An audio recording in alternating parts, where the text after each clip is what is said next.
this is some workplace training on incorporating literacy into our programs.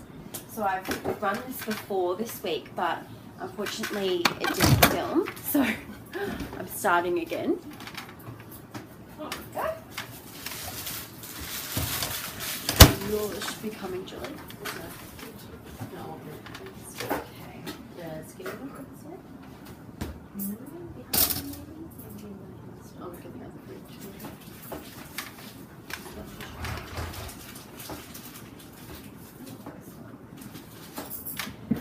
So what is to be achieved by participating in this training? It's for learners to understand language development theory, to utilise positive disposition towards reading, language and literacy in the classroom environment, for educators to learn how to establish routines in their room incorporating literacy, to design a physical environment that incorporates and optimises literacy exposure, and for the learner to reflect on their literacy practices and the experiences that they promote in their groups.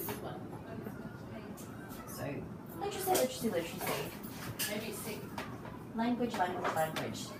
So what do the experts say? So according to Konza, I love that photo of Frankie. Her mouth's like Wide open. Yeah. The language experiences that children have before they start school form multiple brain connections. These connections are used for language thinking and understanding. So without activities like talking, singing and reading, the brain doesn't develop this rich network of connections. So this you might find really relevant, Rob, with your children about language development. So, did you know what literacy entails? Before children learn to read and write, they need to develop the building blocks for literacy and the ability to speak, watch, understand and listen.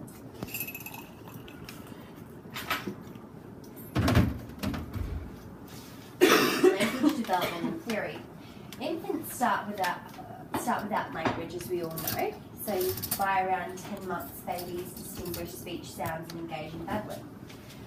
So some research has also suggested that children from the earliest of being in utero, that the fetus starts to recognise the sounds and the speech of their mum. Yeah.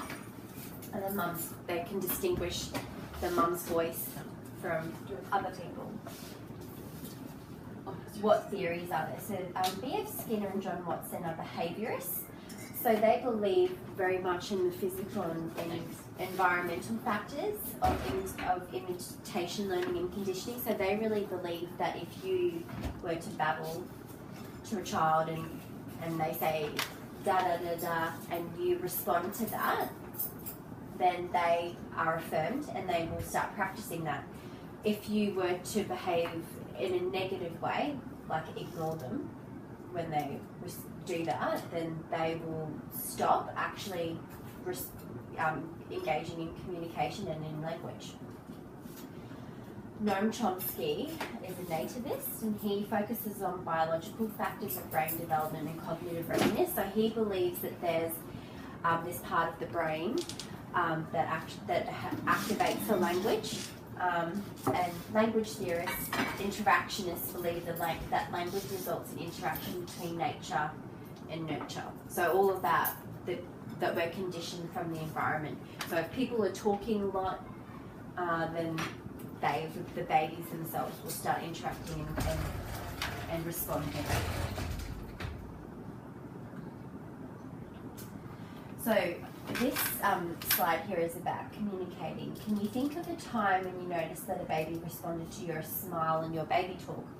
Did they talk back? Did you babble and they respond? What did you notice? So if a child was to come to you, Rob, and they babble, do you say, oh, what are you saying? Or do you respond? You just talk back to them. Yeah. And then look at you and smile or make eye contact. I do that too. Yeah. When he was little. So they give eye contact, They watch your mouth and sometimes they try and mimic? Yeah. So they're interacting with you and they're wanting to engage. Use their eyes. So did you know from that, this simple interaction a child is that a child is learning.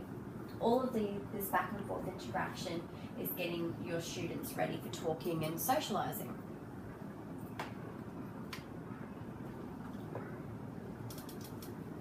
So what you can do, especially with the early years, sing together with your babies and toddlers, talk about everyday things that you're doing. So especially with the toddlers, like now you're washing your hands, now you're putting the paper toweling in the bin. Point out names, people and items, talk about your feelings, share stories with your children, play games like I Spy or Simon Says.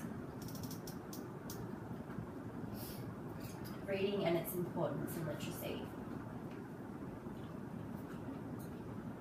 So read, and read some more. Read as often as you can with children. Children have had experiences with language and print from an early age, are more likely to develop a solid literacy foundation, and there's lots of studies that reinforce that if the more exposure children have to books and to literacy, the more inclined that they will be quite literate, and they'll be writing and they understand print concepts a lot quicker than the ones that maybe haven't been exposed to books. So when reading books, look at pictures and play with the words. So children love things like silly sentences, like making up silly rhymes. They love that. Use an excited tone and avoid monotone at all costs. Like, goes without saying. Did you know that reading expands children's vocabulary? Helps children learn the sounds and letters. Improves children's thinking and problem-solving skills. Can start a conversation about a new concept. Reading helps develop a bond and relationship as you share the experience together. And reading for pleasure and also for information. So this is a demonstration that I'm going to do about the book Feathers for Phoebe. Now, when you do storytelling, I don't know how much the girls actually do talk about the book and talk about the concepts of print, which is really important that we should be doing in their storytelling. So sometimes depending how inspired I am, I'll get the book and I'll be like, okay, let's read. And then usually the kids will point out, oh, you know, you can't read this name. I'm like, why can't I read it? I'm going to read this book right now. And then they'll be like, look, it's upside down. So which way do I read my book? This way? Oh, no, I read it this way. Now, who can tell me what you think the story is going to be about, Chantel? Birds. Birds! I wonder what gave you that idea. Do you think that's the main character there, little Chantel? Yep. Oh, there's a little bird. Or feathers. Oh, feathers. That might have given you a clue. There's some feathers. Did you know that this story is called Feathers? Oh, Phoebe, what sounds can you hear? Feathers. For Phoebe, what sound can you hear, little Stacey? Feathers. For Phoebe. I can hear something. I can hear this sound. Does anyone know what this sound is? F. Oh, well done, you clever little cookie. So intelligent. And things you can do is you can have the kids lying down and you can have feathers and go, okay, I want you to close your eyes. Oh, that's cool. What do you think the story is going to be about? Or you can go outside and get everyone to lie down. Okay, I want everyone to think about what this story is going to be about. I want everyone to look in the sky. What can you see? Hopefully, God willing, a bird will actually fly by. You can go, oh, what can you see? Clouds, yes. Moon, oh, I don't know if we see that yet. Sunnyville, or whatever they're pointing out. They might see butterflies.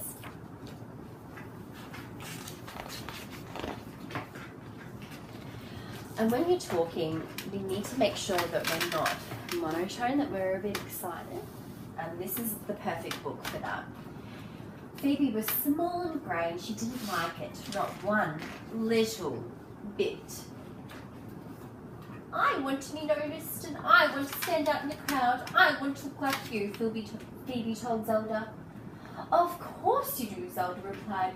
Zelda was beautiful. Zelda was talented, and Zelda was famous. Zelda ran the most famous beauty salon in the forest. Well, where do I start? Asked Phoebe. At the top, darling. Always the top. You need a crest. A brand new crest. Something bright. Something big. Something marvelous. Have a look at the samples and tell me what you like.